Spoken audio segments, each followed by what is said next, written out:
Bienvenidos sean todos. El tema de hoy es darwinismo y lamarquismo. Yo soy el profe Santana. Comenzamos. Hay que establecernos en una contextualización de quién fue Charles Darwin y quién fue Jean Lamarck. Fueron dos naturalistas que más o menos coexistieron en la misma época. Charles Darwin postuló su teoría de la evolución que estaba basada en la selección natural, mientras Jean Lamarck pospuso también una teoría de la evolución, pero que estaba basada en un concepto que se conocía como los caracteres adquiridos. En este corto video vamos a ver las diferencias que habían entre ambas teorías y realmente el por qué la teoría de Darwin fue la que resultó victoriosa y es la que manejamos y la que tomamos como real hasta el día de hoy. Inicialmente, el lamarquismo nos dice que consistía en el uso o desuso que los seres vivos le daban a los órganos y a las estructuras que tenían. Dependiendo del uso que le daban, estos se iban a desarrollar más o se iban a terminar atrofiando. Por ejemplo, aquellos seres vivos que utilizaran mucho las manos para poder alimentarse, sus manos iban a desarrollar más, iban a tener manos más fuertes, dedos más largos, etc. Y nos comentaba que mediante este proceso se iban a generar lo que se conoce como caracteres adquiridos, que en el ejemplo que dimos el carácter adquirido sería estas manos fuertes. O si por ejemplo es una especie que comenzaba a cazar su alimento de noche, obviamente lo que se tenía que desarrollar iban a ser sus ojos, para tener una mejor visión nocturna. Eso se le iba a conocer como el carácter adquirido. Ahora, según Lamarck, como se le daba mucho uso a una estructura, entonces esto significaba que se generaba un carácter adquirido, porque lo estaba adquiriendo el ser vivo para el ambiente en el que estaba viviendo, y por lo cual este se iba a poder heredar de los hijos a los padres, ¿sí? Y en grandes rasgos, en el lamarquismo te decían que todos los seres vivos podían desarrollar cualquier carácter adquirido, dependiendo o no de si se utilizaba o si el medio ambiente lo demandaba. En contraparte, el darwinismo nos decía que la teoría de la evolución basada en Darwin estaba postulada sobre la selección natural, que nos decía que los seres vivos que no estaban adecuados para el ambiente en el que vivían, obviamente tenían menos posibilidades de sobrevivir y reproducirse. Y si estas especies no se reproducían, pues no obtenían su descendencia. ¿Qué quiere decir? Que si estas especies no tenían las características suficientes para el ambiente donde vivían, por ejemplo, si vivían en un ecosistema desértico, y esas especies no tenían un mecanismo eficiente para regular su temperatura, para soportar las sequías, para soportar a veces la falta de alimento, pues entonces estas especies normalmente iban a morir antes de poderse reproducir. Y sus características no se iban a heredar. En contraparte, los seres vivos de una población que presentaran las mejores características, ellos iban a sobrevivir. Por lo tanto, se iban a reproducir. Y así esas características que ellos presentaban se le iban a poder heredar a sus hijos, a su descendencia. Lo que a lo largo del tiempo iba a provocar que la población evolucionara.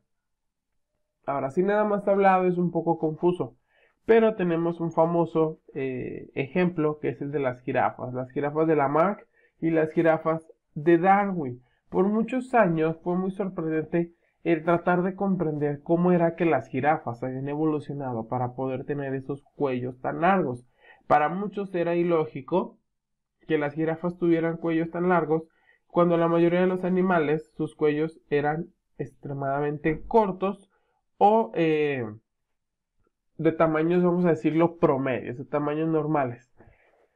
Si miramos la evolución de la jirafa desde el punto del lamarquismo, nos dice entonces que a través de las generaciones las jirafas se tenían que alimentar de las hojas de los árboles.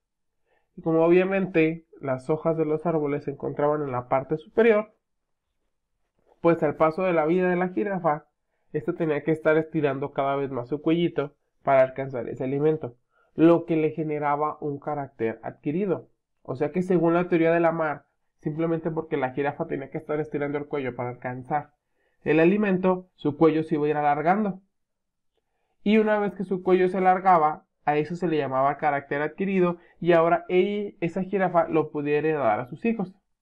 Por lo tanto, los hijos ya nacían con el cuello largo. Y después de un tiempo, pues obviamente todas las jirafas tenían cuellos largos. Pero había muchos vacíos en este aspecto. Mucho se justificaba que había muchos seres humanos que desarrollaban mucho alguna estructura, alguna función de su cuerpo. Llámese, por ejemplo, los que eran artistas, que desarrollaban mucho la visión, a veces el oído, la voz, y aunque perfeccionaran esa estructura o esa función de su cuerpo, no se le heredaba a los hijos. O había otras personas que sobrevivían a enfermedades y se consideraba que entonces su cuerpo, su sistema de defensas, pues era muy bueno, pero que a la vez sus hijos podían padecer esa enfermedad y que de todos modos morían.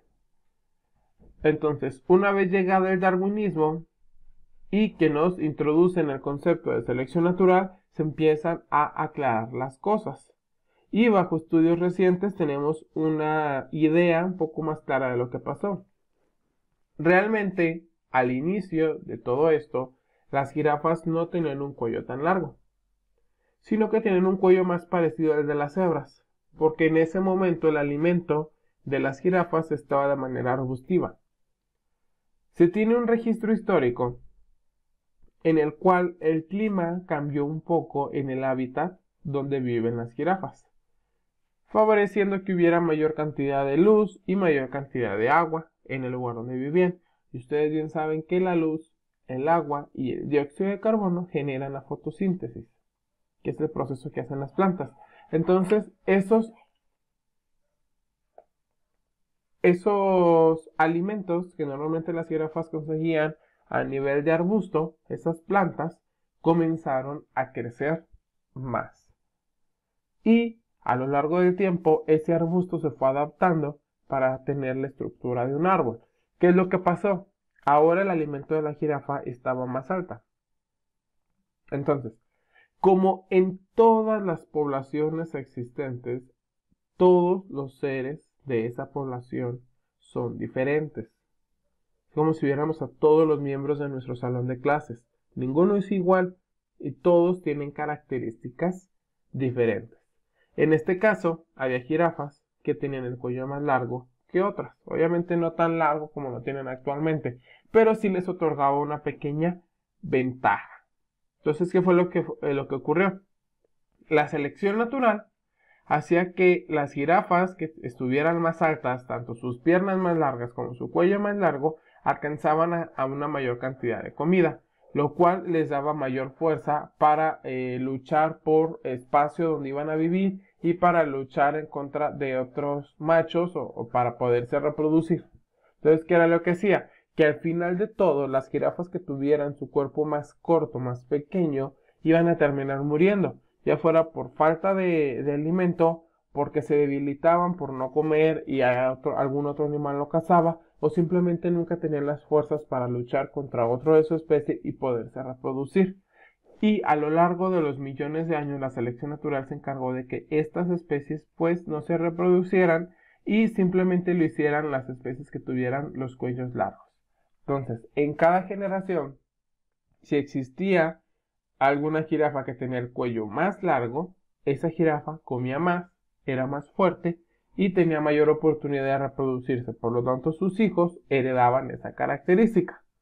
Y así se fue llevando el proceso hasta que obtuvimos una población nueva.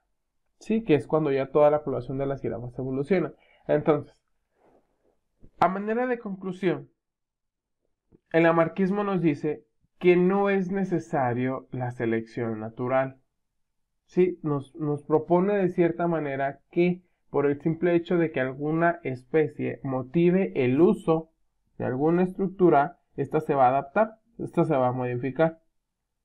En contraparte, el darwinismo nos dice que en las poblaciones existe variedad, que las poblaciones son diversas, que se pueden encontrar seres que sean altos, que sean bajos, que sean más claros de piel, más oscuros, que tengan un cabello rosado, que tengan un cabello liso. Y esto es lo que va a dar una variedad tan grande que al momento de que se tengan que adaptar a un medio ambiente, pues se tengan que escoger nada más ciertas características para que puedan sobrevivir. Entonces, estas fueron las diferencias entre el lamarckismo y el darwinismo. Es todo por hoy. Me despido.